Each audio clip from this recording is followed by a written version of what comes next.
তাহলে তুই পাস করতে পারবি না, টাকা ছাড়, 5-6 লাখ টাকা ছাড়, নাহলে কিন্তু এই ভোট কিন্তু অন্যদিকে চলে যাচ্ছে। তার মানে কি এই পুরো প্যানেলটাই এমন হয়েছে, জয় চৌধুরী কি টাকা আমি জানি দিয়েছে না, এভাবে? আমি জানি না, আমাকে বারবার এগুলি বলা হচ্ছে, আমি জানি, তারপরে আমি শুনলাম যে টাকার কাছে আমি হেরে গেছি। আচ্ছা, তো আমার কথা হচ্ছে যারা টাকা নিয়েছে তাদের কাছ থেকে তথ্য বের করা হোক। সত্যি তথ্য হলে তো সে ইলেক্টেড হয় না, তাহলে তো বেআইনি ভাবে সে পাস করলো।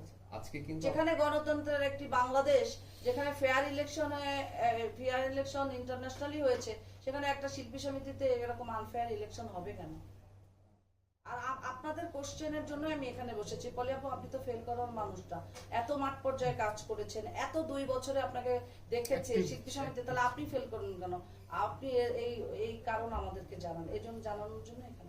আপু, আপনি আজকে অনেকজনের নাম উল্লেখ করে একেবারে মানে আপনার কথাগুলো রেকর্ডেড হয়ে আছে, তো আপনি কি একটু ভীত সন্ত্রস্ত কিনা? না না, আমি আমাকে যদি মেরে ফেলা হয় তারপরেও আমি বলবো আমি সত্যি কথা বলে গেছি, আমার ভয় নাই।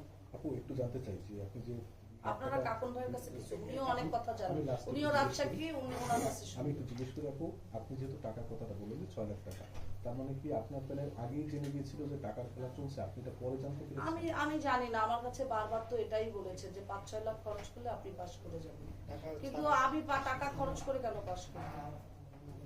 তার মানে কি সব শিল্পীরা তারাই কিছু টাকা খরচ করেছে? খরচ না করলে পাস করে কেমনে? উনাকে কে চিনে? কোনো মানুষ চিনে না। যখন আমাকে বড় বড় শিল্পীদের, যেমন স্বপ্ননাপা বলছে তোমার প্রতিদ্বন্দ্বীকে আবির চৌধুরীকে, আমি যে 573-এর মধ্যে 400-র উপর, প্রায় আমি 573 শিল্পীর মধ্যে আমি ম্যাক্সিমাম শিল্পীর সাথে যখন কথা বলেছি, 200-250 শিল্পী তো মানে ম্যাক্সিমাম শিল্পী তাকে চিনেই না, তাহলে সে পাস করে কেমনে? এটা তো একেবারে ওপেন একটা মানে গণনা করা। দেশবাসীর কাছে বলবো যে আমি পলি ফেল করেছি, আপনাদের অনেক কষ্ট লেগেছে, আপনারা ইনবক্স করেছেন, কষ্ট পেয়েছেন। আমি আপনাদের প্রিয় পলি, আপনাদের তৈরি করা মানুষটা আমি টাকার কাছে হেরে গেছি। কাকুন ভাইয়ের কাছে একটু যে জানতে চাই আসলে, কাকুন ভাই অনেক কিছু জানালেন এবং আপনি ওই বিষয়টার